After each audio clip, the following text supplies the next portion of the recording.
मैं आप लोगों का और जो वेबकास्टिंग पे हमारे साथ लाइव देख रहे हैं, सबका स्वागत करता हूं और आज की हमारी यात्रा हम शुरू करते हैं।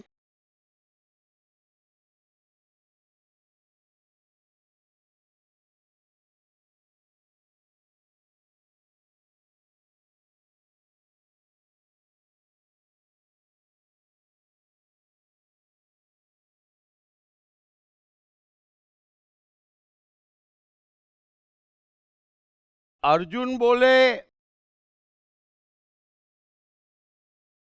हे देव, हे देव, मैं आपके शरीर में संपूर्ण देवों को तथा अनेक भूतों के समुदायों को,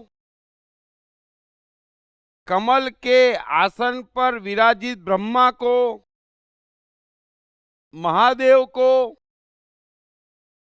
और संपूर्ण ऋषियों को तथा दिव्य सर्पों को देखता हूं। थोड़ा समझना, भगवत गीता कृष्ण और अर्जुन के बीच की बातचीत है और कृष्ण महान से महानतम साइकोलॉजिस्ट हैं। इस प्रकृति का, मनुष्य जीवन का मनुष्य के मन बुद्धि अहंकार का ऐसा कुछ भी नहीं है जो कृष्ण से छिपा है।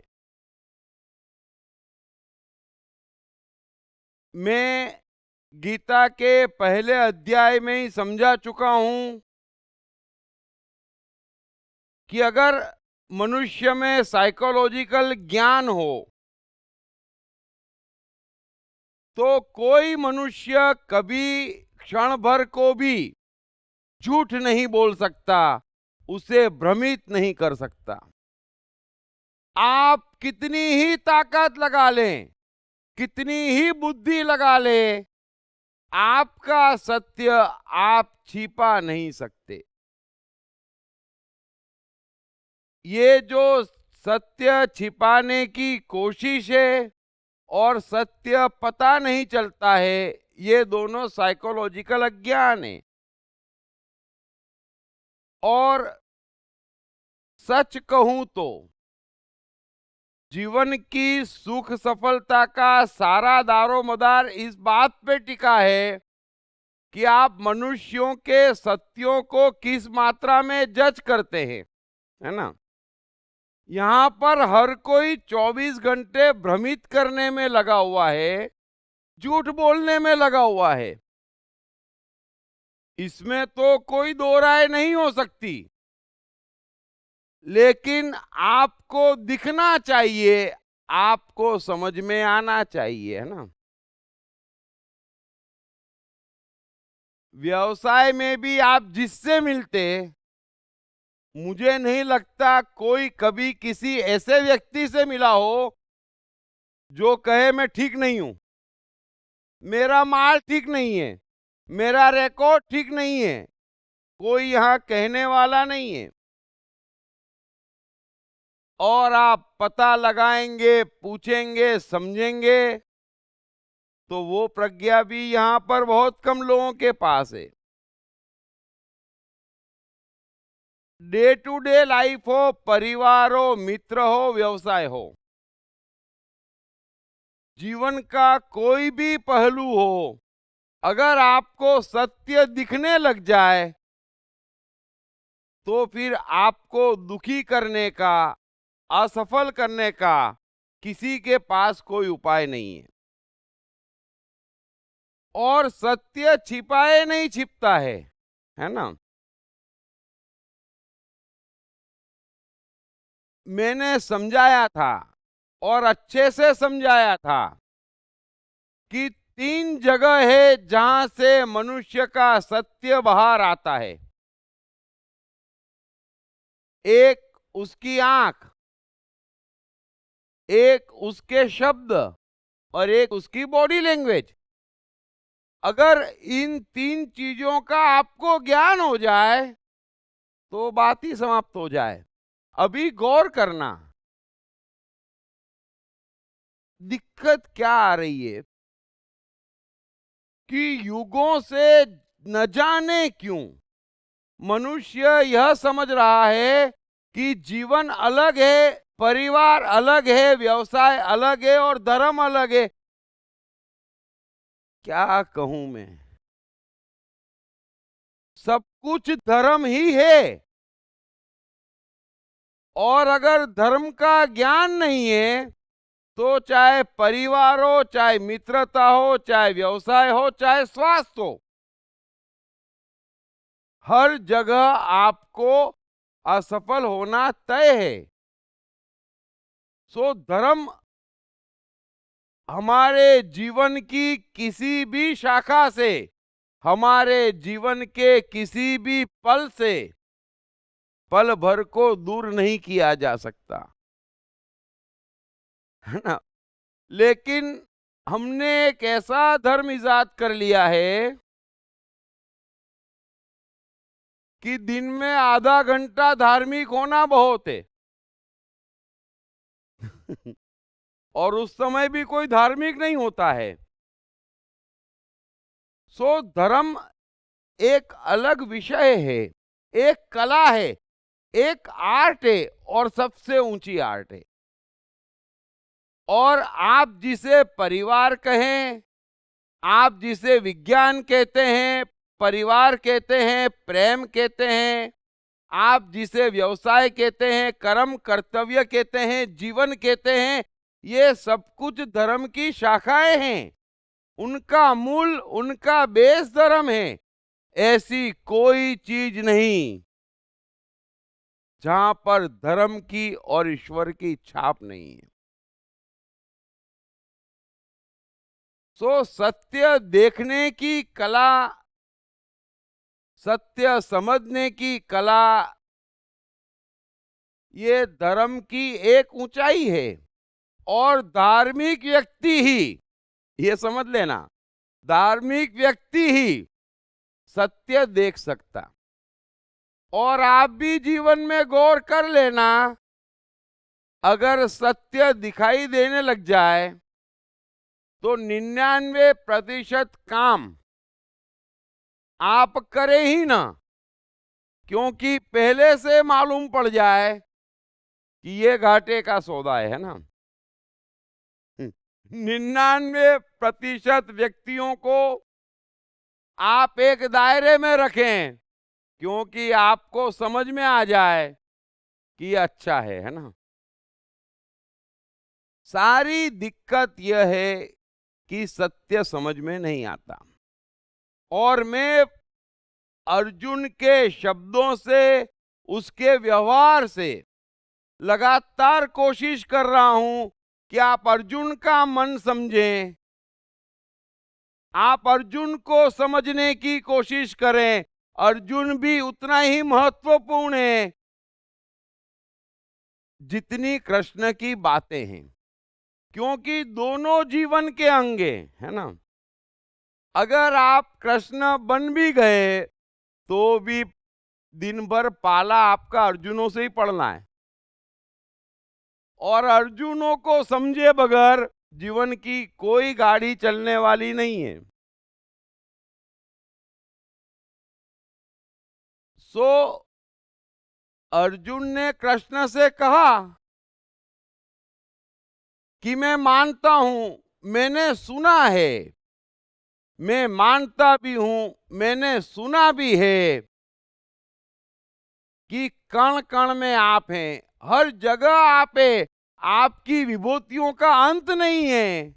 आपने भी अपनी विभूतियों के बाबत बताया,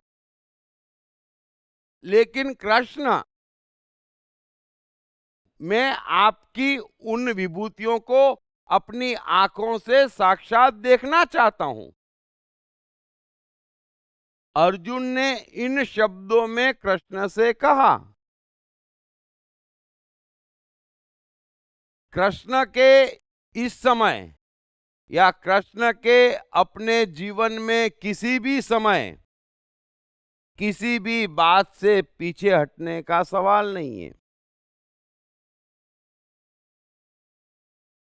कृष्ण का जीवन और कृष्ण की गीता उस कला का नाम है कि सर पे आ जाए तो जो होना चाहिए वो होना चाहिए, बस। और कृष्ण का पूरा जीवन उसी बात पर आधारित रहा है। कितना भी बड़ा संकट आया हो, सामने कितना भी बड़ा योद्धा हो, कितना ही खतरनाक जानवर हो, या कैसी भी सिचुएशन हो, जो होना चाहिए वो कृष्ण से हुआ है। और हमारे भीतर वो शक्ति है जहां से जो होना चाहिए वो करने की शक्ति हमें मिलती है, हम में है। और यही जीवन का सार है, यही जीवन की प्रगति का राज है। हम कुदरत के साथ बहते नहीं। मैं बार बार समझाता हूं कि धीरूभाई अंबानी अगर पेट्रोल पंप पे पेट्रोल भर रहे हैं, पढ़े लिखे नहीं है, तो उन्हें इंटरव्यू लेते आना, बड़े बड़े व्यक्तियों को अपॉइंट करना, बड़े बड़े कम्युनिकेशन करना, बड़े बड़े एग्रीमेंट करना, कंपनी लॉ जानना, कब सीखा, कैसे जाना? कोई बताए, कोई समझे इस बात को। मैं बार बार समझाता हूं, सिर्फ उस एक पॉइंट को जगाना है, हमारे मन की उस शक्ति को जगाना है जहां से जब जो होना है वो हो जाए। जरूरत पे हर काम हमसे होता है, वो एक पॉइंट हमारे भीतर है। धर्म और कुछ भी नहीं है, हमारे भीतर एक से एक शक्तियों के केंद्र है, उनको जगाने का नाम धर्म है। इससे ऊपर, इससे आगे पीछे धर्म और कुछ भी नहीं है। सो राइट ब्रदर, सो एडिसन हो, ये वो लोग हैं जिन्हें जब जो जरूरत पड़ी वो सीखा और जब जो जरूरत पड़ी वो किया। बस इतनी छोटी सी बात है। सो मैं चाहता हूं आप अर्जुन के इस श्लोक को अच्छे से समझें। अर्जुन ने कह दिया कि आपने अपनी जिन जिन विभूतियों के बारे में कहा, मैं उसे देखना चाहता हूं। और कृष्ण के पास ऑप्शन नहीं था, कृष्ण ने हिप्नोटाइज किया। यह नहीं है कि कृष्ण ने इससे पहले हिप्नोटाइज कैसे करना की शिक्षा ली है। बस यही मैं आपको समझाना चाहता हूं। हम ये समझते हैं कि हमें सीखना पड़ेगा, हम ये समझते ही नहीं है कि वक्त पे हमसे सब कुछ हो जाए, वो शक्ति हमारे भीतर है। अनपढ़ राइट ब्रदर्स अगर ठान ले, तय कर लेता कि हवाई जहाज बनाना है, तो पैसे की व्यवस्था भी हो जाती और वो बनाने के लिए जितना वैज्ञानिक ज्ञान चाहिए वो भी सीख लेता, है ना? वो भी 6 महीने में। जरा कल्पना करें कि हवाई जहाज बनाने के लिए कितना वैज्ञानिक ज्ञान चाहिए होगा। कल्पना करें, यहां तो 15 साल पढ़ के तो बीएससी होते, फिर और 3 साल पढ़ते, शायद 4 साल पढ़ते, एजुकेशन मेरा विषय नहीं है, तो शायद एमएससी होते। वो 6 महीने में,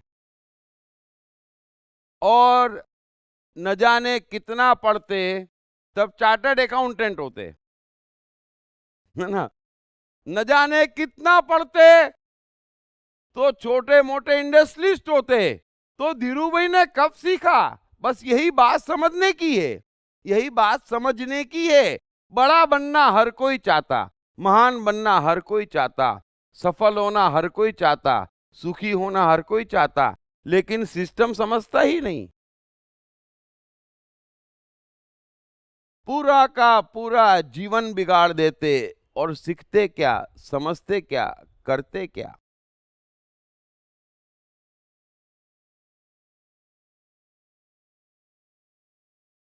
सो अर्जुन की इस मनोदशा को उसके शब्दों से समझने की कोशिश करें। ये पहला वाक्य है जो अर्जुन कह रहा है कि हे देव, मैं आपके शरीर में संपूर्ण देवों को तथा अनेक भूतों के समुदायों को, कमल के आसन पर विराजित ब्रह्मा को, महादेव को और संपूर्ण ऋषियों को तथा दिव्य सर्पों को देखता हूं। ये जो अर्जुन की बात है, चलो ब्रह्मा को देख रहा है, महेश को देख रहा है, उसमें कोई एतराज नहीं है, क्योंकि वो तो कृष्ण ने ही कहा है। हिप्नोसिज्म का पहला सिद्धांत है कि पहले आपसे कहा जाए कि आप वो देखें जो जानते हैं। जो आप नहीं जानते, दुनिया का कोई आदमी हिप्नोटाइज कर कर वो आपको नहीं दिखा सकता। जो आप नहीं जानते, इस बात को समझना। अगर आपने मिर्ची ना खाई हो, जीवन में कभी मिर्ची ना खाई हो, तो कोई भी आपको हिप्नोटाइज करके यह नहीं कह सकता कि लो ये मिर्ची, और हाथ में पकड़ा है रसगुल्ला और मीठा रसगुल्ला आपको तीखा लगे। यह नहीं होने वाला। यदि आपने मिर्ची नहीं खाई है, तो वो लाख हिप्नोटाइज कर ले, वो रसगुल्ला आपको मीठा ही लगेगा। इस बात को समझना। तो जो आप नहीं जानते, जो आपने नहीं सुना, जो आपने नहीं देखा, वो पैदा नहीं किया जा सकता। दूसरी बात कृष्ण ने कही थी कि तू जो कुछ भी देखना चाहता है वो देख। दो ही बातें हैं, जो आप जानते हैं, जो आप मानते हैं, वो देख, और जो आप देखना चाहते, जो आपके मन की गहराइयों में है, वो देख। सो ब्रह्मा का उसने सुना हुआ पढ़ा हुआ है ना। महादेव का उसने सुना हुआ पढ़ा हुआ है, तो वो देखना कोई बड़ी बात नहीं है। लेकिन वो कह क्या रहा है इसके आगे? वो कह रहा है कि हे कृष्ण, मैं संपूर्ण ऋषियों को और सर्पों को देखता हूं। अब ब्रह्मा, महादेव, ऋषि और सर्प, जरा समझना इस बात को।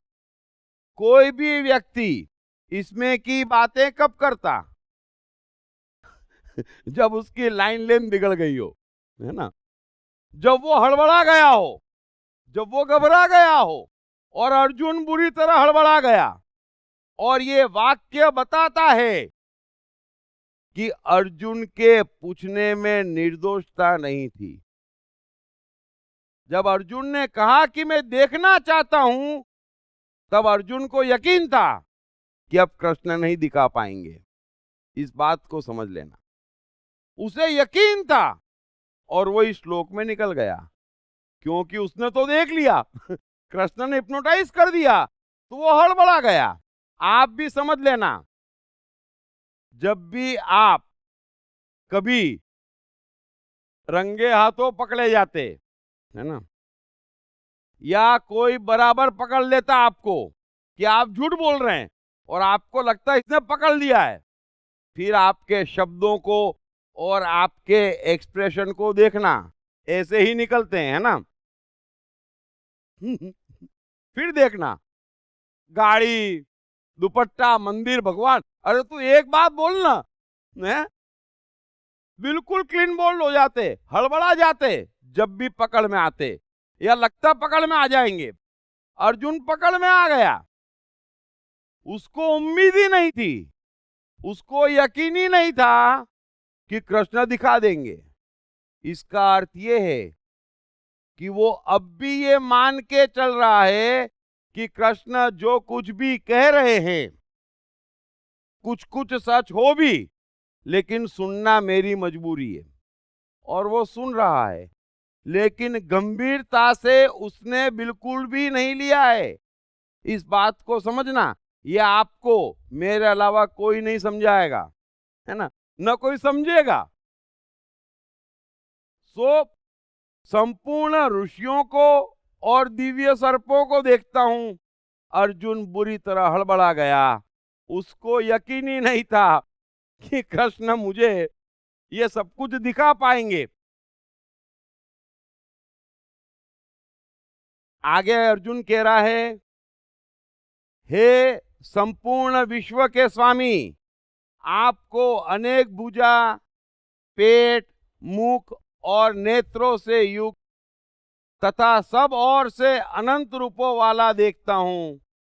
हे विश्वरूप, मैं आपके न अंत को देखता हूं, न मध्य को, न आदि को ही।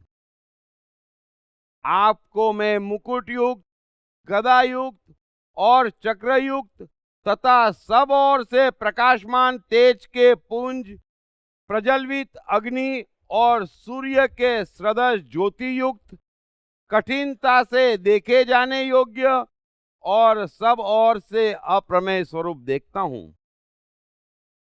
आप ही जानने योग्य परम अक्षर अर्थात परब्रह्म परमात्मा हैं। आप ही इस जगत के परम आश्रय हैं। आप ही अनादि धर्म के रक्षक हैं और आप ही अविनाशी सनातन पुरुष हैं, ऐसा मेरा मत है। इसमें भी एक छोटी सी बात समझना, अर्जुन जो कुछ भी देख रहा है वो तो ठीक है, वो सब उसने शास्त्रों में पढ़ सुन रखा है और देख रहा है, उसमें कोई आश्चर्य की बात नहीं है। वो तो कृष्ण ने हिप्नोटाइज कर ही दिया है उसको। लेकिन ये जो बात वो कह रहा है अंतिम श्लोक में कि आप ही जानने योग्य परम अक्षर अर्थात परब्रह्म परमात्मा है, आप ही इस जगत के परम आश्रय हैं, आप ही अनादि धर्म के रक्षक हैं और आप ही अविनाशी सनातन पुरुष है, ऐसा मेरा मत है ना। अब ये जो वाक्य है इसको समझना, मैं चाहता हूं आप गीता का पूरा फायदा उठाएं और मेरा पूरा फायदा उठाएं। कृष्ण तो अपनी जगह है, ये मैं यकीनी तौर पर कह रहा हूं कि अर्जुन तक किसी की पकड़ में पूरा कभी नहीं आया। अब ये जो बात अर्जुन कह रहा है कि आप ही जानने योग्य, आप ही परमात्मा, आप ही परब्रह्म, आप ही अविनाशी, ऐसा मेरा मत है। अब ये बात वो कृष्ण से नहीं कह रहा है, कृष्ण तो ये बात गीता के दूसरे अध्याय से कह रहे हैं, है ना, कि मैं ही ईश्वर हूं, मैं ही ब्रह्म हूं, मैं ही सब कुछ हूं, है ना। तो अर्जुन कोई नई बात नहीं कह रहा है, ये बातें तो कृष्ण हर अध्याय में अर्जुन से कह रहे हैं कि अर्जुन, मैं ईश्वरों का ईश्वर हूं, मैं कण कण में हूं, अरे मैं ही मैं हूं, चारों ओर वासुदेव है। तो अर्जुन को भी लग रहा है कि बोलने दो, और क्या है ना। अभी क्या करें, कई बार हम भी फंस जाते हैं ना, और जब फंस जाते और सामने वाले का मुंह बंद नहीं करवा सकते, उसके आश्रय आ जाते, तो फिर वो कुछ भी बोले हम कहते हैं हाँ, है ना। इससे ज्यादा की पोजीशन अर्जुन की नहीं थी, न है इस समय। इसीलिए वो अपने आप से कह रहा है कि अर्जुन अब मान ले, अर्जुन तू समझ ले, ये पर ब्रह्म है, ये अविनाशी है। कृष्ण अब तक जो कुछ भी अपने बारे में कह रहे थे ना, वो पूरा का पूरा सत्य है, समझ ले अर्जुन। अब गड़बड़ मत करना आगे से, है ना। ये अर्जुन अपने आप से कह रहा है, इस बात को समझना। दो बातें अर्जुन ने कही। पहले तो उसने एक संकेत दे दिया कि मैं ब्रह्मा को, महादेव को, ऋषियों को और सर्पों को देखता हूं। ऐसा कैसा देख रहा है तू? कोई एक एंगल देख भाई। तो उसने बता दिया कि मैं हड़बड़ा गया, यानी मुझे यकीन नहीं था कृष्ण कि आप दिखा पाओगे या आप ईश्वर हो, मुझे यकीन नहीं था। दूसरी बात, अब वो अपने आप से कह रहा है, ए भाई अर्जुन, 11वां अध्याय है, जितनी गड़बड़ करना थी कर दी 10 अध्याय तक, अब खामोश, अब कोई गड़बड़ नहीं। ये पक्के में पर ब्रह्म परमात्मा है, ये अविनाशी है, ये सनातन पुरुष है। ये अर्जुन ने अपने को समझा दिया।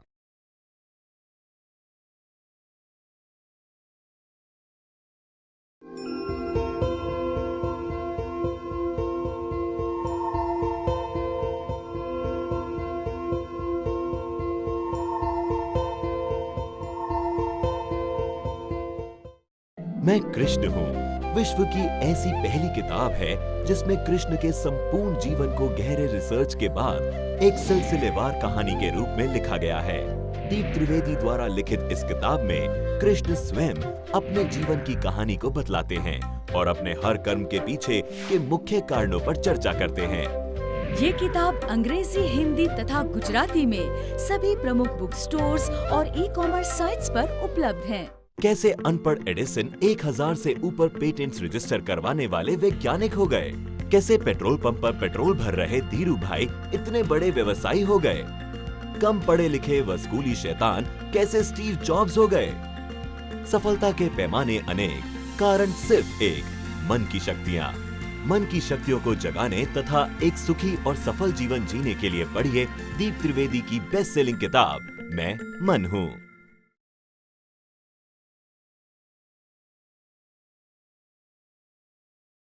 आगे अर्जुन कह रहा है, आपको आदि, अंत और मध्य से रहित, अनंत सामर्थ्य से युक्त, अनंत भुजा वाले, चंद्र सूर्य रूप नेत्रों वाले, प्रज्वलित अग्नि रूप मुख वाले और अपने तेज से इस जगत को संतप्त करते हुए देखता हूं। हे कृष्ण, यह स्वर्ग और पृथ्वी के बीच का संपूर्ण आकाश तथा सब दिशाएं एक आप से ही परिपूर्ण है तथा आपके इस अलौकिक और भयंकर रूप को देखकर तीनों लोक अति व्यथा को प्राप्त हो रहे हैं।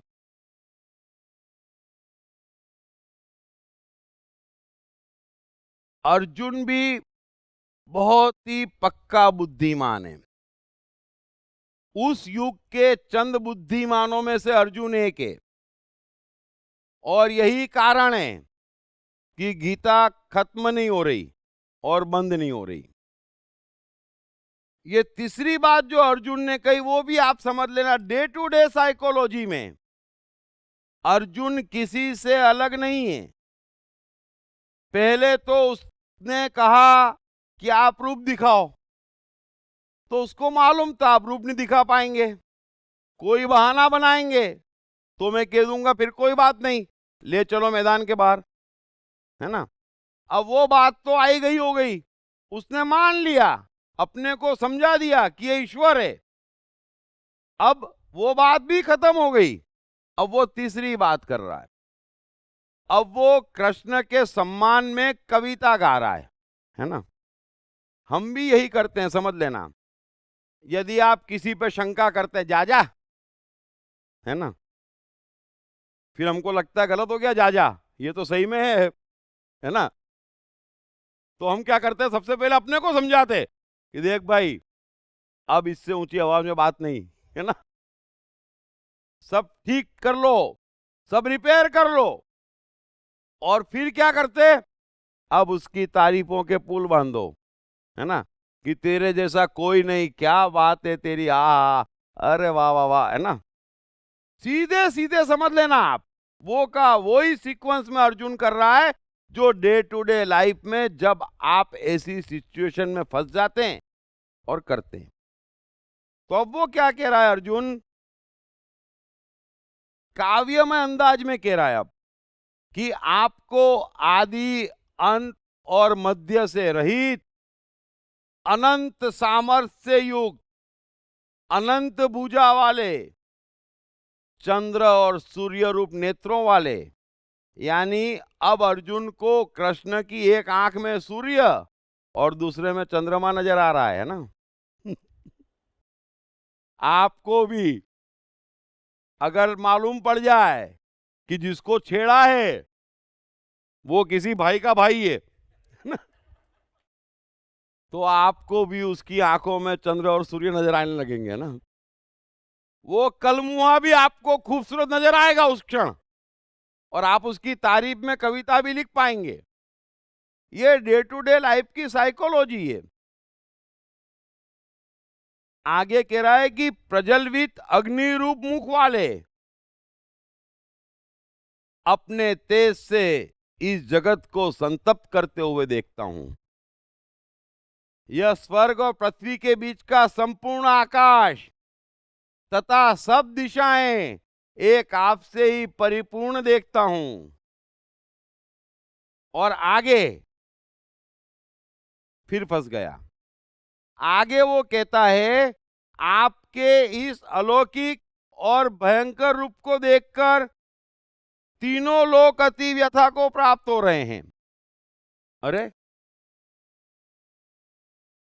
बड़े काव्यात्मक अंदाज में उसने कृष्ण की तारीफ तो शुरू करी, लेकिन ये वाक्य दिखा रहा है कि अंदर से अर्जुन बुरी तरह घबरा गया है, बुरी तरह डर गया है। और मनुष्य का डर क्या है? मनुष्य का कोई डर नहीं है सिवाय इसके कि उसी के विचार, उसी के भाव उसके आड़े आ जाते, है ना। तो अर्जुन का ही भाव होगा, अर्जुन का ही भाव होगा। देख लिया, बहुत सुन ली बातें, सब जानता हूं, मुझे मूर्ख मत समझना, ये सब अंदर उसके होगा। और तभी अब डर गया, अरे ये तो सही में ईश्वर निकल गए, है ना। कल जिसको मारा था वो सही में कह रहा था कि मैं भाई का भाई हूं, लेकिन हमने नहीं सुना।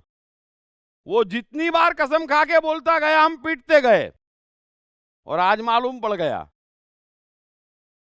और आपके घर पे आया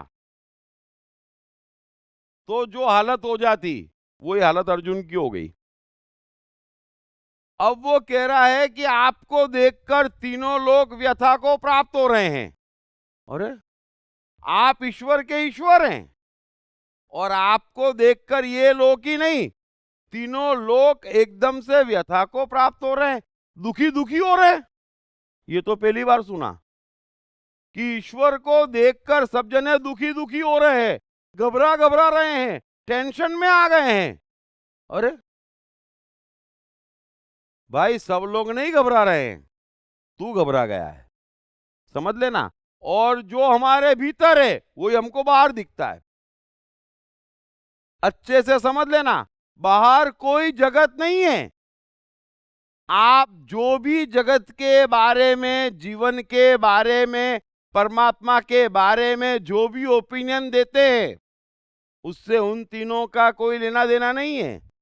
आप ही के भीतर की बात आप बाहर निकालते हैं। तो अर्जुन कह रहा है कि आपको देखकर तीनों लोग व्यथा को प्राप्त हो रहे हैं। अब तीनों लोगों का तो कृष्ण से इस समय कुछ लेना देना नहीं है, और ईश्वर को देखकर सबके सब व्यथा को प्राप्त हो जाए ये भी मैं मानने को तैयार नहीं हूं, है ना। हर कोई यहां पर अर्जुन नहीं है, हर कोई यहां पर सामान्य नहीं है। तो अर्जुन अपनी बात बता रहा है कि मैं बुरी तरह घबरा गया हूं आपका ये स्वरूप देखकर। वो अपनी बात बता रहा है। इस बात को समझ लेना, मैं छोटे से छोटे शब्द और अर्जुन के छोटे से छोटा मन आपको समझाने की कोशिश कर रहा हूं, ताकि डे टू डे लाइफ में आपको काम आएगा। धर्म और कुछ भी नहीं है। धर्म है साइकोलॉजी का ज्ञान, धर्म है नियमों का ज्ञान, धर्म है प्रकृति के नियमों का ज्ञान और मनुष्य के मन बुद्धि अहंकार का ज्ञान, और कुछ भी नहीं है। सो मैं जो आपको समझाने की कोशिश कर रहा हूं, आप भी उसको समझें। पहले उससे अपने को पहचाने और फिर दूसरों को भी पहचाने, है ना।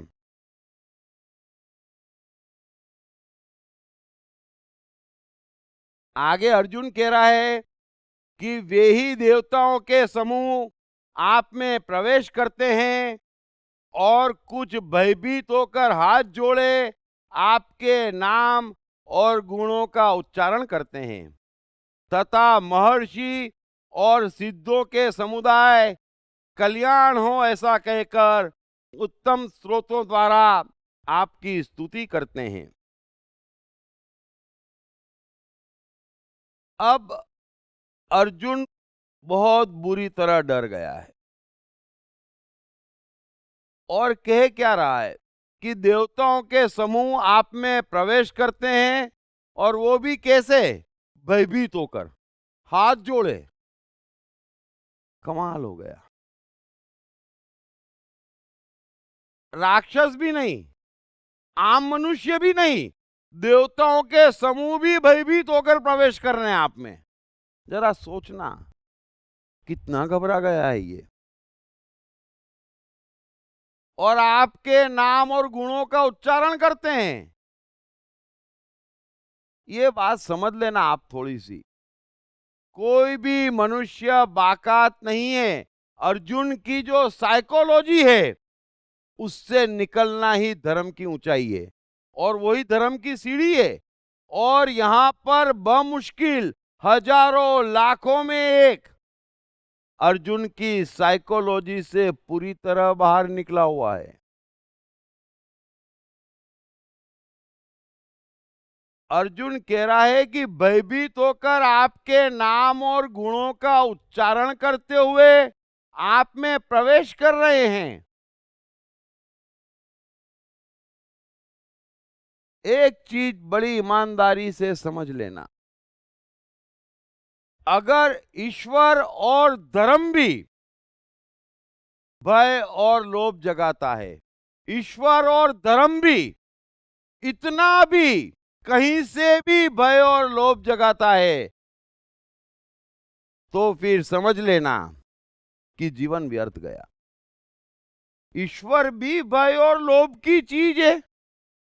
आपके रिश्ते भी, आपके व्यवसाय भी, आपका जीवन भी, आपके डे टू डे व्यवहार तक तो ठीक है, लेकिन ईश्वर भी, धर्म भी, और ये तमाम जो ईश्वर की स्तुतियां हैं वो भय के कारण हैं। ईश्वर कोई स्तुति का विषय भी नहीं है, ईश्वर भय और लोभ का विषय भी नहीं है। मैं जिनको धर्म के नाम पर भय या लोभ पकड़ता है उनको तो कह ही रहा हूं, और जो पकड़ा रहे हैं उनको भी कह रहा हूं चेत जाए, जीवन उनका भी दांव पे लगा है।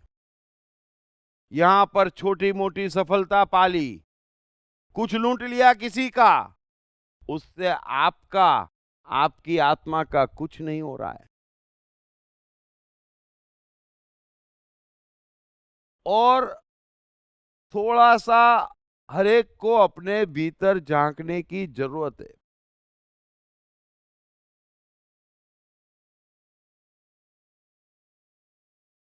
क्या वो ईश्वर में मानता है? क्या वो धार्मिक है? अगर वाकई ईश्वर उसके सामने आ जाए तो उसकी हालत क्या हो जाए, जरा सोचना। अपना इंट्रोस्पेक्शन करना, अपने को पहचानने की, अपने को जानने की कोशिश करना। और अगर भीतर कहीं अर्जुन दिखे जिस मात्रा में दिखे तो उसे हटाना, ये मनुष्य जीवन की अंतिम गिरावट है कि धर्म में भी भय और लोभ पकड़े।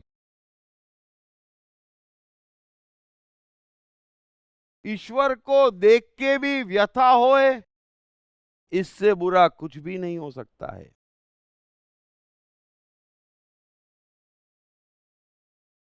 आगे अर्जुन कह रहा है कि जो 11 रुद्र और 12 आदित्य तथा 8 वसु, साध्यगण, विश्वदेव, अश्विनी कुमार और मर्दुगण और पितरों का समुदाय तथा गंधर्व, यक्ष, राक्षस और सिद्धों के समुदाय हैं, वे सब ही विस्मित होकर आपको देखते हैं।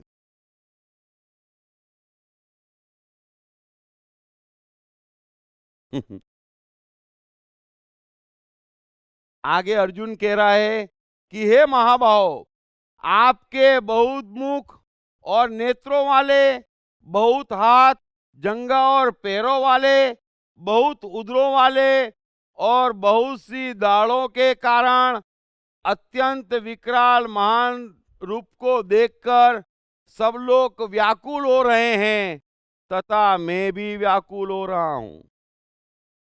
बस अब कृष्ण ने जो पासा फेंका था वो रंग लाना शुरू कर दिया। अर्जुन को जो दिखाना था, अर्जुन को जो देखना था, वो देख लिया।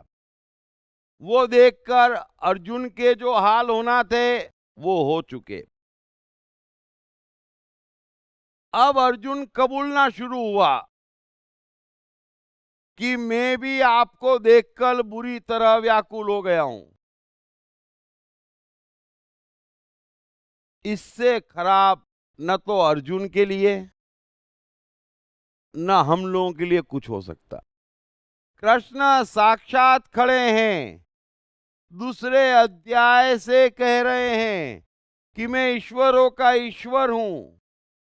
उनके वाइब्रेशन अर्जुन से 2 फीट की दूरी पर है। अरे कृष्ण तो उस चेतना का नाम है, उस कॉन्शियस का नाम है कि आप फील करना चाहें। 5000 वर्ष हो गए, आज भी आपको हवा में उनके वाइब्रेशंस नजर आएंगे, दिल में बसाना चाहोगे बस जाएंगे। ऐसे कमाल के वाइब्रेशन 2 फीट की दूरी से वो नहीं पकड़ रहा है। दूसरे अध्याय से ये 11वां अध्याय आ गया और बात यहां तक पहुंच गई कि चलो जो कुछ भी आपने कहा मैं मान लेता हूं, अब जरा दिखा भी दीजिए, है ना। दरअसल गीता का महत्व ही यह है,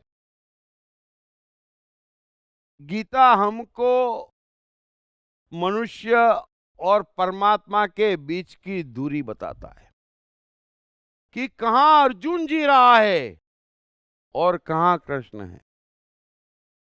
यही फासला हमारे से भी कृष्ण का है और यही फासला हमें दूर करना है। जरा अंदाजा लगाना ये फासला कितना होगा। पूरा अंतरिक्ष भी पार कर जाएंगे ना तो फासला नहीं पटेगा। अपने को पहचाने। अर्जुन व्याकुल हो रहा है,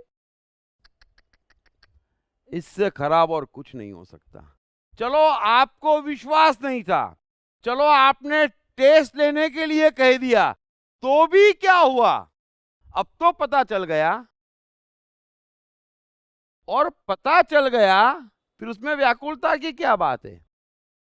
मन में ऐसा तो क्या भरा है हमारे, और हमने ऐसी तो क्या कल्पना करी है ईश्वर की, और हम समझते क्या है ईश्वर को, हम समझते क्या है। अरे हमने उसको चैलेंज कर भी दिया, अरे उस पर विश्वास कर भी लिया और वो सामने आ गया, तो क्या हमसे दुश्मनी निकालेगा। अर्जुन की व्याकुलता क्या है, वो घबरा क्यों रहा है, जरा समझना। और मैं हर एक से कहता हूं, आप मंदिर जाते हैं ना, और जो भी मंदिर जाते हैं, घर से निकले ना तो एक बार सोचना कि कभी साक्षात प्रकट हो गए तो। अगर अनाउंस कर देना वो कि आज मैं 11:32 पे साक्षात प्रकट होऊंगा, 10 आदमी नहीं मिलेंगे मंदिर में। साक्षात देखने किसी को नहीं जाना है आप मूर्ति तक ठीक है ना, घबरा जाएंगे क्योंकि मानते नहीं है। इस बात को समझ लेना। कहता हर कोई है, कहता हर कोई है हम ईश्वर में मानते हैं, वो मानता नहीं है। अगर आपको ईश्वर या धर्म के नाम पर रत्ती भर भय या लोभ पकड़ता है तो आप समझ लेना आप ईश्वर में रत्ती भर नहीं मानते हैं। बस ये लेबोरेटरी टेस्ट में आपको दे रहा हूं, अपने से झूठ बोल के कुछ भी हासिल नहीं होगा। क्राइस्ट हमेशा कहते थे, कभी ये मत समझना कि आप दूसरे को दगा दे रहे हैं, अंतिम धोखा आप अपने आप को दे रहे हैं। यहां पूरा जगत अपने को धोखा दे रहा है। डेटा सजेस्ट करते कि सिर्फ 15% लोग नास्तिक हैं, ये डेटा सजेस्ट करते। तो क्या 85% लोग ईश्वर में मानते हैं? और ईश्वर में मानने वाले समाज का, देश का, संसार का ये हाल होता? बिल्कुल नहीं होता। सो अगर भय और लोभ पकड़ता है किसी भी कारण से तो आप समझ लेना आपका ईश्वर से कुछ लेना देना नहीं है।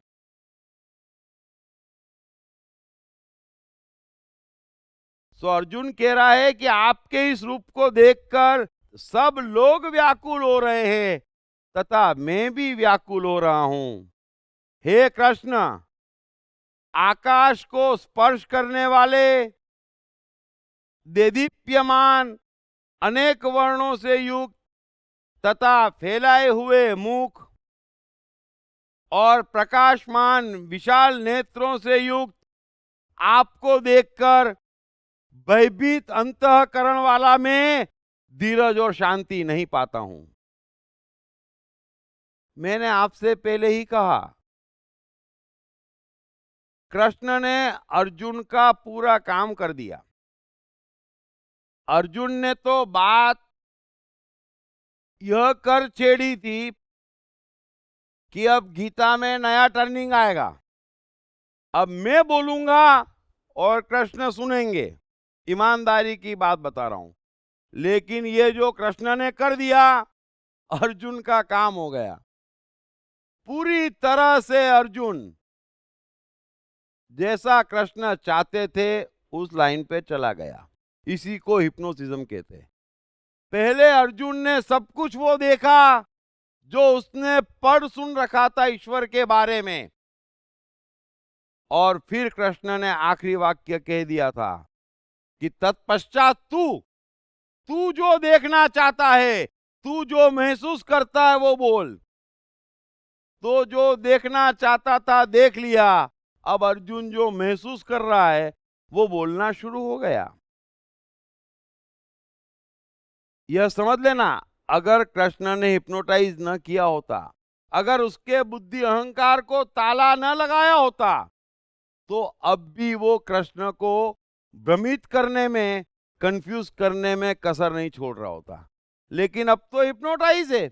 अब तो क्या उसका उस पर बस नहीं है। अब जो भी भीतर है वो बाहर प्रकट है। ये भी पहली बार गीता में हो रहा है।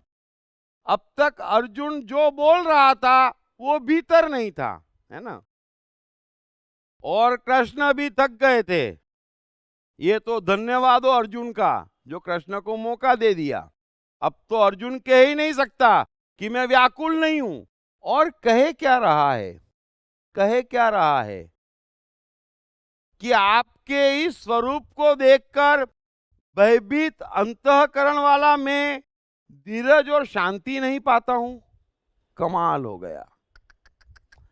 आप कितना समझेंगे इस बात को मुझे नहीं मालूम, लेकिन कृष्ण कृष्ण है।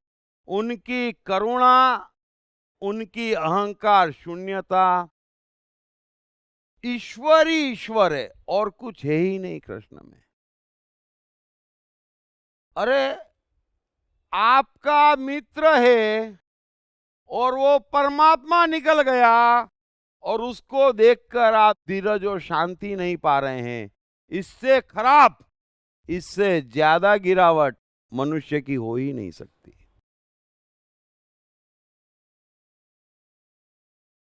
आपका बेटा कलेक्टर निकल गया या कलेक्टर बन गया और आप घबराए घबराए घूम रहे हैं।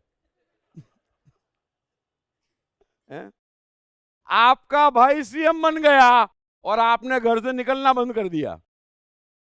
जरा कल्पना करें, जरा कल्पना करें अर्जुन क्या कर रहा है, क्या उसका मन है। मुझे अर्जुन से कुछ लेना देना नहीं है, वो तो 5000 वर्ष पुरानी बात हो गई। दिक्कत यह है कि मनुष्य का मन, हर एक का मन और अधिकांश का मन इतना ही गहरा है और सारा खेल मन का है, सारा खेल मन का है। यहां पर कोई किसी से शिकायत नहीं कर सकता कि मेरा जीवन ऐसा क्यों है। इतनी खूबसूरत धरती, वहां पर 500 करोड़ लोग और सुखी अगर लाखों में है तो ये बहुत बड़ी गड़बड़ है। और गड़बड़ कहाँ है? गड़बड़ एक ही है कि हमारा मन इतना गहरा है और इतना गंदा है और अब तो हमने दूसरों को कंफ्यूज करते करते यह हालत कर दी है कि यहां हर मनुष्य कम या ज्यादा अपने बारे में कंफ्यूज है। हर कोई ये समझता है कि वो धार्मिक है, वो अच्छा है। अरे आप समझें, अपने को पहचाने, इस जीवन का महत्व समझें। ये जो अर्जुन की मनोदशा है, क्या वो हंस सकता, क्या वो गा सकता, क्या तो वो नाच सकता और क्या तो वो कर सकता।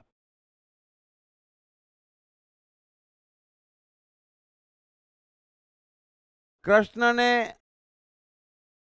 हिप्नोटाइज किया, वो कृष्ण में पूरा विश्व और परमात्मा देख रहा है और कह रहा है कि कृष्ण, ये देखकर मैं धीरज नहीं पाता। जरा कल्पना करना, रात भर सोचना इस बात पे और कहीं उसके निकट गहरे में अपना मन हो तो अपना इलाज शुरू कर देना। बस यही सीखने का है कि धीरज नहीं पाता, शांति नहीं पाता, व्याकुलता को प्राप्त हो रहा हूं। ये मनुष्य है। सामने कृष्ण खड़े हैं, इस बात को भी समझना। सामने कृष्ण खड़े हैं और 10 अध्याय से चिल्ला रहे हैं कि अर्जुन, मैं ईश्वरों का ईश्वर हूं, मैं सब जानता हूं, सब कुछ वासुदेव है। उसके बावजूद मनुष्य क्या है, इस बात को समझना। ये तो ठीक है, कृष्ण बुरा मानते नहीं, अहंकार नहीं है, करुणा की धारा है, थकते नहीं है, हारते नहीं है। अरे आप ही का बेटा, आपको मालूम भी हो कि ये करना उसके लिए जरूरी है, लेकिन सुबह यदि उसने आपकी कोई बात ना सुनी हो तो आपको भी एक बार ताव आ जाता, नहीं करेंगे, ताकि उसको भी पता चले मैं क्या हूं, बेटे को भी पता चले आप क्या है, उससे भी रिवेंज। और ये कृष्ण का मन देखो, क्या कह रहा है अर्जुन, क्या कर रहा है अर्जुन, अर्जुन के भीतर क्या है।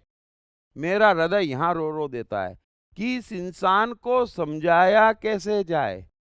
आप जिसे कबीर कहते हैं, मीरा कहते हैं, क्राइस्ट कहते हैं, मोहम्मद कहते हैं, आप जानते नहीं है उनका भोलपन आप समझते ही नहीं है।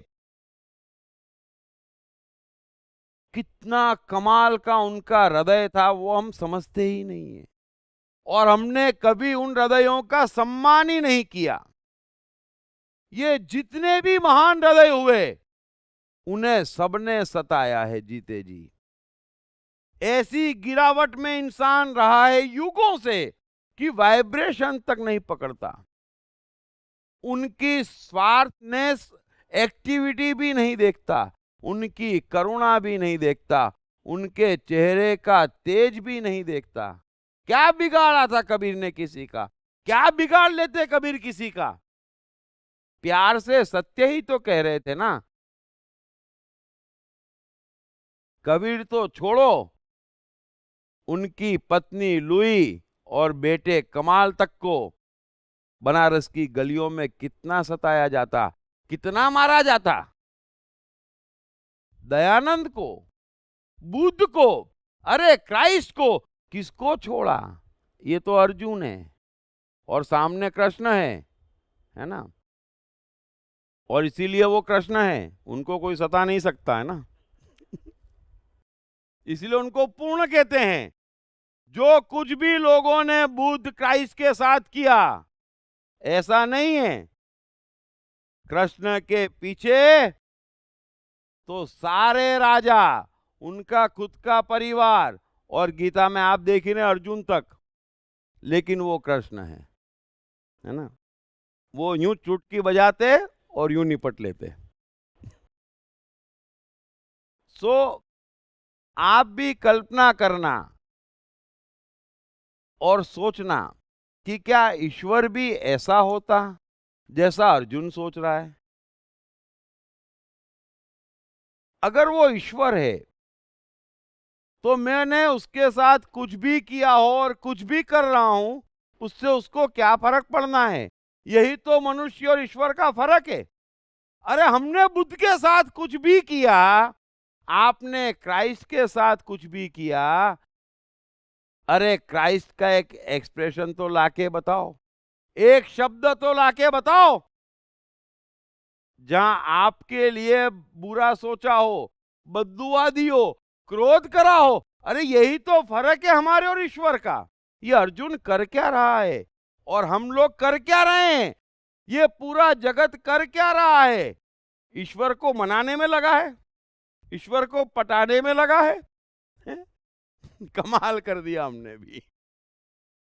अर्जुन कमाल सामने कर रहा है, हम मूर्तियों पे, दागों पे, तावीजों पे और चर्चों पे कमाल कर रहे हैं।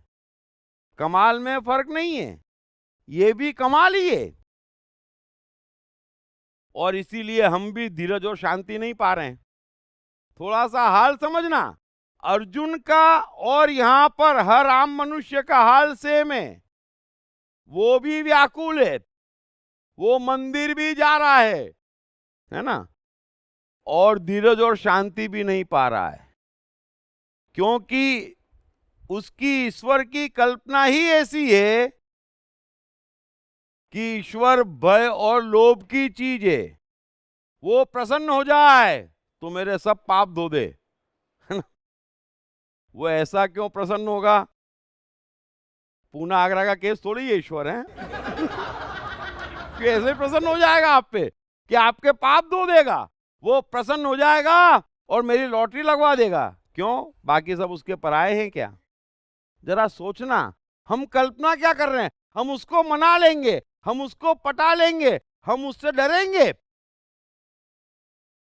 मैं सबसे निवेदन करता हूं, हम छोटे हैं ठीक है, हमारे आसपास के मनुष्य छोटे हैं ठीक है, कम से कम एक एहसान कर दो उन हृदयों पे, उन मनों पे जिन्होंने ईश्वर की ऊंचाई पाई है। उनको छोटा मत बनाओ, उनको अपने जैसा मत बनाओ। कुछ फर्क रहने दो, कुछ फर्क रहने दो, मेहरबानी करके फर्क रहने दो। डरने की चीज नहीं है। मैं मन हूं पढ़ने के बाद अब तक लाखों लोगों ने अपने भीतर सकारात्मक परिवर्तन महसूस किया है और अपने जीवन को सुख और सफलता के मार्ग पर लगाया है। आप भी अपने जीवन में ये परिवर्तन आसानी से ला सकते हैं। पढ़िए दीप त्रिवेदी की बेस्ट सेलिंग किताब मैं मन हूँ। रण छोड़ने के लिए मशहूर कृष्ण ने अर्जुन को महाभारत युद्ध से भागने क्यों नहीं दिया? क्या थे कृष्ण के स्वयं के रण छोड़ने के और अर्जुन को रण ना छोड़ने देने के कारण? पढ़िए बेस्ट सेलिंग लेखक दीप त्रिवेदी द्वारा लिखित मैं कृष्ण हूँ। ये किताब अंग्रेजी, हिंदी तथा गुजराती में सभी प्रमुख बुक स्टोर्स और ई-कॉमर्स साइट्स पर उपलब्ध है। क्या है सफलता का सार सूत्र? क्या है जीवन को खुशियों से भर देने का मूल मंत्र? जीवन जीने का क्या है सही तरीका? क्या है कर्म और फल का संबंध? क्या है जन्म और पुनर्जन्म का रहस्य? दीप त्रिवेदी द्वारा भगवत गीता के संपूर्ण 18 अध्यायों के 700 श्लोकों पर की गई इन चर्चाओं में पाइए ऐसे ही कई सवालों के जवाब और समझिए उनके सही अर्थों को। ये तमाम डीवीडीज आत्मन e-store.com और ई-कॉमर्स साइट्स पर उपलब्ध हैं। आगे अर्जुन कह रहा है कि दाढ़ों के कारण विकराल और प्रलय काल की अग्नि के समान प्रज्वलित आपके मुखों को देखकर मैं दिशाओं को नहीं जानता हूं और सुख भी नहीं पाता हूं। इसलिए हे देवेश, हे जगन्निवास, आप प्रसन्न हो।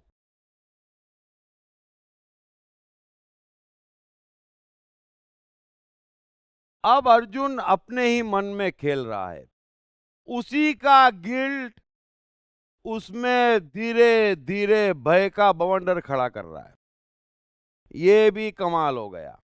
आप भी समझ लेना, भय एक ऐसी चीज है कि उसका चाहे जो इलाज करो वो बढ़ता ही जाता, वो बढ़ता ही जाता। गीता की शुरुआत ही भय से है कि अर्जुन कौरवों की इतनी बड़ी सेना देखकर डर गया और कृष्ण पिछले 9 अध्याय से एक ही कोशिश कर रहे हैं कि उसका डर कम करें, लेकिन डर और लोभ इतने गहरे हैं। मैं आपको जो समझाना चाह रहा हूं वो समझना कि अब तो अर्जुन को पता भी चल गया कि मेरे ही मित्र है ना, और मित्र भी क्या, मेरे साले है ना भाई, सुभद्रा के भाई हैं कृष्ण। तो अर्जुन की कई पत्नियों में एक सुभद्रा भी थी। तो मेरे साले ईश्वर हैं और मेरे साथ हैं, रथ में हैं। उसके बाद में भी अर्जुन क्या कह रहा है कि मैं आपको देखकर सुख और शांति नहीं पाता, मेहरबानी करके आप प्रसन्न होएं। अरे भाई, कृष्ण तो कालिया के नाक पे फंसे थे, चाहे केशी के सामने थे, चाहे खुद के कंस के पास चले गए थे, चाहे जरासंध की पूरी सेना और भारत के सारे राजा उनको मारने फिर रहे थे। अरे उनकी पत्नियां सत्यभामा, रुक्मणी या उनके पुत्रों ने उनपे जो भी इल्जाम लगाए, बलराम ने उनपे जैसा भी इल्जाम लगाया, कृष्ण को कहने में, कृष्ण को समझाने में और कृष्ण को सीधा करने में आप कृष्ण का जीवन पढ़ना, किसी ने कमी नहीं रखी है, किसी ने कमी नहीं रखी है। ऐसा एक शब्द अगर आपके आसपास वाला आपको बोल दे जिसमें आप तो कुछ करते भी नहीं, किसी का हृदय शुद्ध भी नहीं है, कृष्ण जैसे हृदय को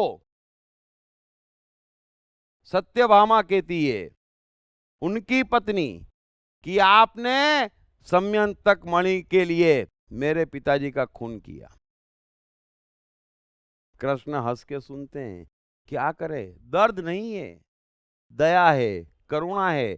वे जानते हैं कि इंसान बहुत कमजोर है, अभी लाखों है इसमें कमी, है ना। पर ये तो अच्छा है, कृष्ण जानते हैं कि अंतर्यामी के रूप में सबके भीतर में बैठा हुआ हूं, है ना, इसलिए धरती स्थिर है। जो गाना है ना कि अभी लाखों है इसमें कमी, पर तू जो खड़ा है दयालु बड़ा, तेरी कृपा से धरती थमी, वरना हमारी धरतियां उजड़ी हुई है, खत्म धरतियां हैं। जरा देखना भीतर। बलराम कहता है, बलराम और कृष्ण अक्रूर के दो दोस्तों को मारने जाते हैं शक में कि उन्होंने समयंतक मणि चुराई है। गलती से एक मारा जाता कृष्ण के हाथों, और बलराम कहता है कि आपने जिंदा नहीं पकड़ा क्योंकि आपका ध्यान मणि चुराने पे था। तुमने उसको मारा और मणि रख ली, और इसलिए मैं आज के बाद द्वारका छोड़ के जा रहा हूं। और चले गए। अब वो तो चले गए, यहां सफाई भी किसको दे? वो दर्द भी कृष्ण ने सहा है। पूरी द्वारका ने उनको मणि चोर माना है, और वो दर्द भी कृष्ण ने सहा है। कोई बात करने वाला नहीं। द्रौपदी, पूरी महाभारत में सबसे ईमानदारी से एफर्ट कृष्ण कर रहे हैं, और जब द्रौपदी के 5 पुत्र मारे गए तो उसने पहला ब्लेम कृष्ण पे करा, तुम्हारे कारण मारे गए। तो परमात्मा उसका नाम है जो आपके सारे फ्रस्ट्रेशन तक झेल लेता, आपकी सारी बदमाशियां भी झेल लेता, आपके तू तकार भी झेल लेता। उससे क्या डरना है? उससे क्या शर्माना है? अरे यारों का यार है, दिलबरों का दिलबर है, उससे भी डर गए। अरे उससे ही प्रेम नहीं, उससे ही बराबरी की बात नहीं, उससे ही हक से बात नहीं कर सकते तो कुछ नहीं कर सकते जीवन में। और वही गलती अर्जुन कर रहा है, वही गलती ये संसार कर रहा है। सो अर्जुन कह रहा है कि मैं आपके इस स्वरूप को देखकर दिशाओं को नहीं जानता हूं, मैं बुरी तरह भ्रमित हो गया हूं। मुझे पता ही चलना बंद हो गया है कृष्ण कि नॉर्थ कौन सा और वेस्ट कौन सा है। मुझे कुछ भी समझ में नहीं आ रहा है, मैं तो सुख भी नहीं पा रहा हूं। इसलिए हे जगन्निवास आप प्रसन्न हो। अरे कृष्ण युद्ध के मैदान में प्रसन्न है। नरकासुर के वहां गए थे, उससे खतरनाक जगह नहीं हो सकती जाने के लिए। सत्यभामा को लेकर अकेले, जहां से वापस आने की कोई संभावना नहीं। लेकिन कृष्ण के जीवन में कृष्ण कभी दुखी नहीं हुए, कृष्ण कभी दुखी नहीं हुए। कृष्ण का जीवन पढ़ें तब जाके आपको समझ में आएगा कृष्ण क्या है। यहां तो जीवन तो किसी ने पढ़ा नहीं, किसी को पढ़ना नहीं, शास्त्र भी पढ़ना नहीं, और अपना ये कृष्ण बना लिया। अरे कितनी पीड़ा सह के भी हंसते हुए रहे, हंसते हुए जिए और हंसते हुए गए। उनका नाम कृष्ण है। सो कृष्ण हर हाल में प्रसन्न है। और फिर ईश्वर प्रसन्न नहीं होगा मेरे भाई अर्जुन, तो और कौन प्रसन्न होगा? ईश्वर को भी हमें कहना पड़े, ए भाई टेंशन मत पालो। कमाल कर रहा है अर्जुन, ईश्वर को भी कह रहा है कि आप प्रसन्न रहो यार। या तो प्रसन्नता की परिभाषा चेंज हो गई अर्जुन की। हमारा भी यही हाल है, हम भी जाते मंदिर में, अब तो लड्डू चढ़ा दिए, अब तो प्रसन्न प्रभु। आपके लड्डू से प्रभु प्रसन्न? अरे प्रभु हर हाल में प्रसन्न मेरे भाई हैं।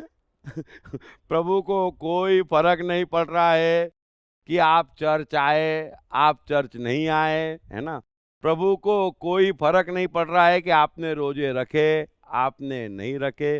प्रभु को कोई फर्क नहीं पड़ रहा है कि ये बिल गेट्स, ये एडिसन, ये स्टीव जॉब्स और जने कितने लोग चिल्ला चिल्ला के कहते हैं हमारा भगवान में विश्वास नहीं है। प्रभु जानता है इन्हीं का विश्वास है मेरे पे, ये सच कहते हैं। ये जानते हैं मेरे को कि मैं कोई पटाने की चीज नहीं हूं, मैं कोई डरने की चीज नहीं हूं, और जब दोनों में से एक भी नहीं हूं तो मैं हूं ही नहीं। मैं तो सिर्फ दिल में बसाने की चीज हूं, है ना। तो जितने नास्तिक है वो तो फिर भी आस्तिक हैं, परमात्मा के निकट है। लेकिन आस्तिक लोग जो कमाल कर रहे हैं इस जगत में, भगवान के नाम पे, धर्म के नाम पे, आस्तिकता के नाम पे, वो बड़ा कमाल है। और कहते भी हैं, अरे क्या कर रहे हो, 7 सोमवार रख रही हूं, क्यों? भगवान को प्रसन्न करना है। अरे भगवान को भी बेचारे को प्रसन्न करना पड़ रहा है, तो फिर शैतान की पूजा शुरू कर दो भाई। हैं? ये क्या हाल है? तो वही अर्जुन कह रहा है कि हे जगन निवास, आप प्रसन्न हो।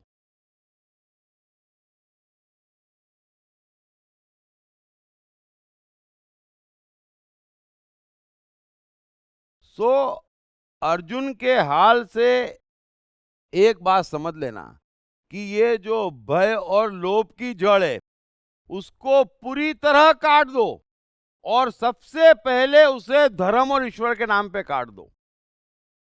जीवन में से अपने आप कमजोर हो जाएगी।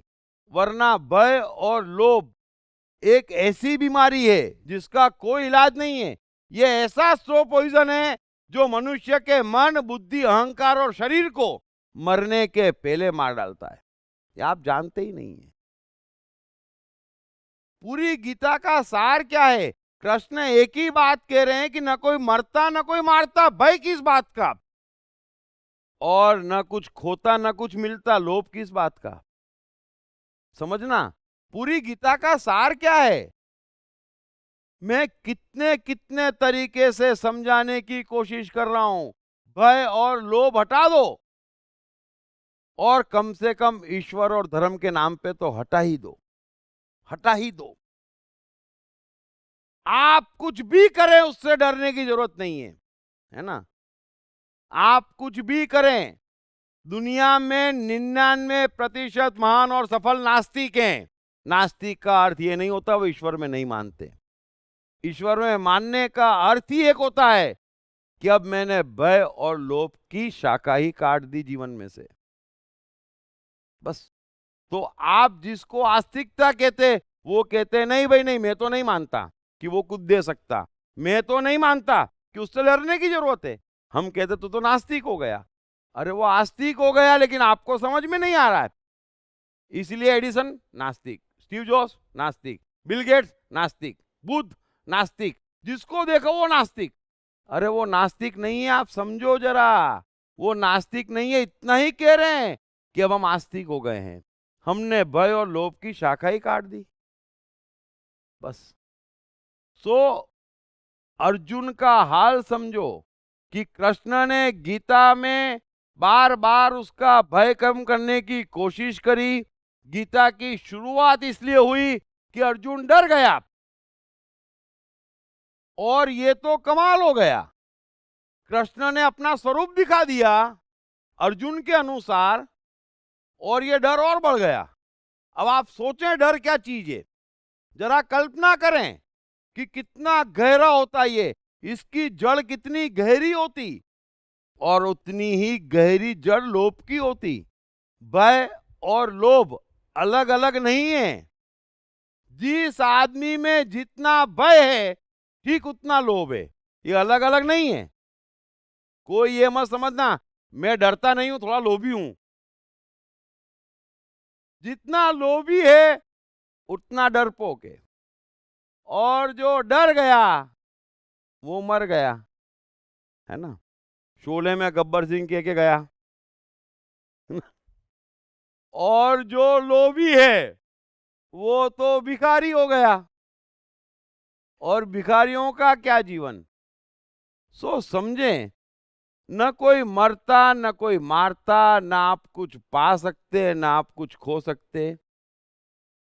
कम से कम धर्म से भय लोभ हटा दो, और अर्जुन का हाल समझो कि 9 अध्याय में तो कृष्ण उसका भय दूर नहीं कर पाए, और अब अर्जुन को पता चल गया कि ये ईश्वरों के ईश्वर है, उससे और डर गया।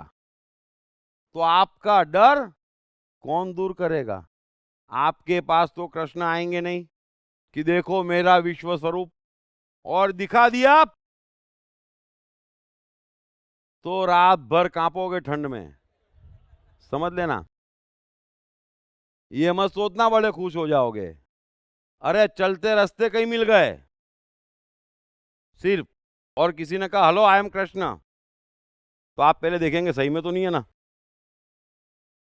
और उन्होंने सिद्ध कर दिया कि मैं हूं, आप देखना वो रात आपकी कैसी जाती है। क्योंकि भय और लोभ का अर्थ ही ये है कि जितनी बड़ी दवा वो दर्द उतना बड़ा हो जाता, क्योंकि भय और मोह से बड़ी माया नहीं, गहरी नहीं, और परमात्मा की सबसे बड़ी दुश्मन वही। सो अर्जुन का भी हाल यही है। भय तो दूर नहीं हुआ तो नहीं हुआ, और अब साला मित्र सारथी तमाम शक्तियों का मालिक निकला, उससे भी डर गया। और उसके डर के कई कारण हैं। एक तो मन की गिल्ट है ना, कि मैंने तो टेस्ट करने के लिए पूछा था, और ये तो ईश्वर है, सब जानते हैं, इनको पता चल गया मैं टेस्ट कर रहा था, अब छोड़ेंगे नहीं, कहीं पार्टी चेंज नहीं कर दे, है ना। ऐसा नहीं कौरवों के साथ बैठ जाए, और फिर इनका ट्रैक रिकॉर्ड तो ऐसा ही है ना। भाई कृष्ण का कोई ट्रैक रिकॉर्ड भी अच्छा नहीं है, तो बोले ये तो कुछ भी कर सकते हैं। तो कृष्ण के विश्व स्वरूप दिखाने के बाद जो अर्जुन की मनोदशा है, वो जो युद्ध के पहले थी सेना को देखकर, उससे भी खतरनाक है, उससे 1000 गुना इस समय डरा हुआ है। इस बात को समझ लेना। और ये इसीलिए मैं कह रहा हूं कि सारे आस्तिक समझ लें, बड़ा डरा डरा घूमते वो, और बड़े लोभ में घूमते वो, बड़े लोभ में घूमते, बड़ा डरा डरा घूमते, और वो ये समझ ले कि जितना जाते उतना और डर पकड़ के आते, जितना आप जाते उतना और डर पकड़ के आते, और जो जितना जा रहा है ना उतना ही डरा हुआ है। गौर कर लेना, डायरेक्टली प्रोपोर्शनेट है, इसमें कहीं कोई एक्सेप्शन नहीं है, ये नियम है।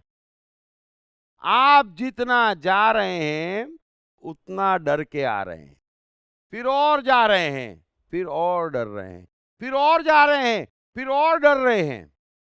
और ये जितने जीवन में डर हैं वो सारी उसकी शाखाएं हैं। वो इस बात का सबूत है कि आपको यह विश्वास ही नहीं कि ईश्वर प्रेमी है, ईश्वर करुणावान है, ईश्वर न्यायाधीश है।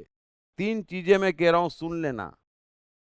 अगर वो प्रेमी है तो डरने की जरूरत नहीं, अगर वो करुणावान है तो घबराने की जरूरत नहीं। हमने क्या किया था, हमने क्या कह दिया, अरे तू बोल। हमें जब गारंटी हो गई कि तू कुछ बिगाड़ने वाला ही नहीं है, बुरा मानने वाला ही नहीं है, तो तेरे से क्या डरना।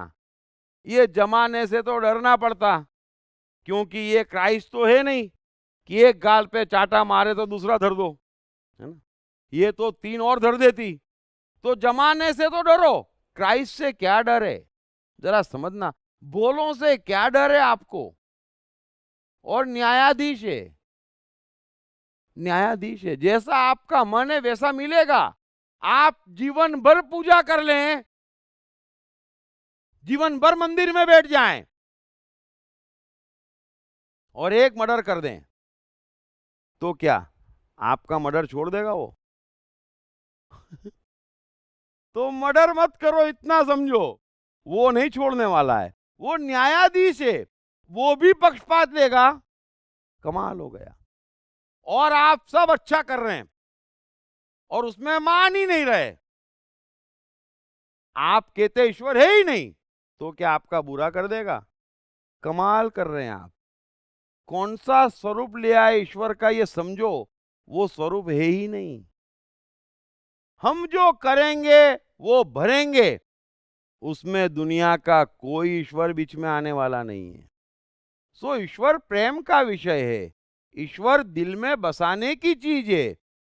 ईश्वर मानने की, पूजा करने की, पटाने की, डरने की चीज नहीं है, दिल में बसाने की चीज है, 24 घंटे साथ में रखने की चीज है, आपके हर कर्म में वो झलकाने की चीज है। चाहे परिवार में हो, प्रेम में हो, समाज में हो, व्यवहार में हो, मित्रों के साथ हो, व्यवसाय में हो। जो कृष्ण कह रहे हैं ना कि सोते हुए, खाते हुए, जागते हुए, नाचते हुए, हर जगह उसमें से परमात्मा झलकता है। सो परमात्मा दिल में बसाने की चीज है, हर कर्म में उसे झलकाने की चीज है, इससे ऊपर और कुछ भी नहीं है। सो मेहरबानी करके भय लोभ हटाइए, तमाम मनुष्यों का तो नुकसान हो ही रहा है, वो एक बार भी दिल से नहीं हंस पाया है।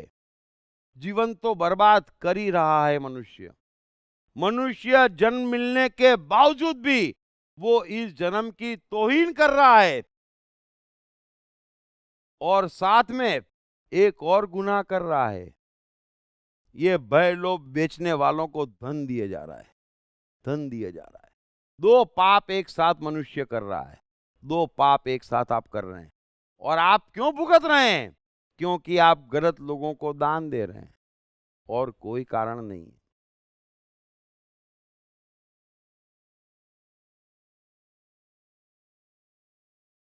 चलो अब 10 मिनट का ब्रेक ले लेते हैं और उसके बाद में आगे शुरू करते हैं।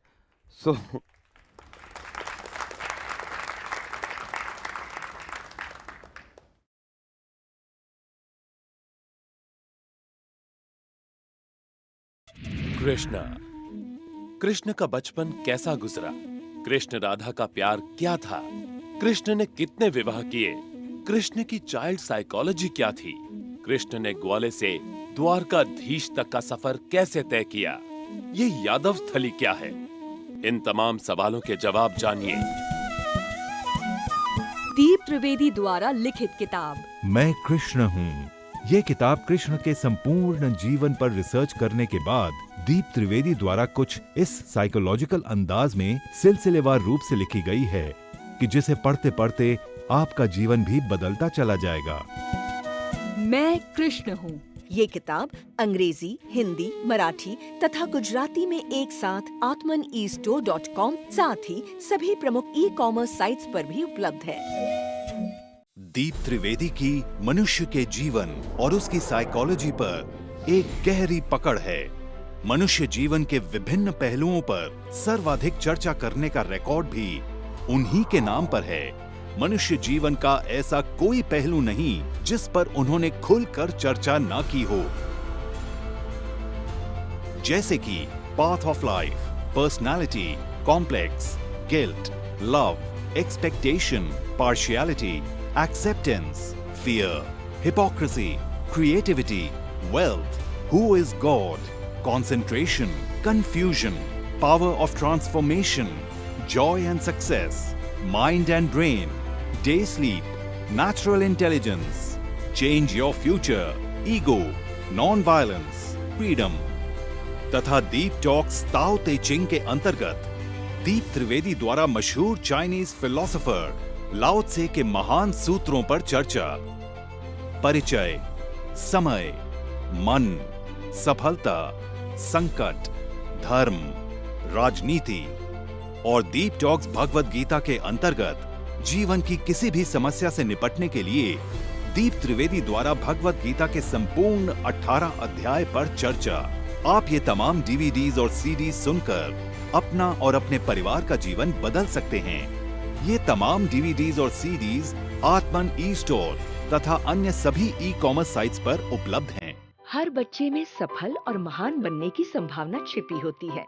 सवाल बच्चे द्वारा अपनी प्रतिभा को निखारने का तथा सही परवरिश पाने का ही होता है। दीप त्रिवेदी द्वारा लिखित रोचक ग्राफिक बुक्स पढ़िए। The story of Thomas Edison, अनपढ़ एडिसन के महान वैज्ञानिक बनने की दास्तान।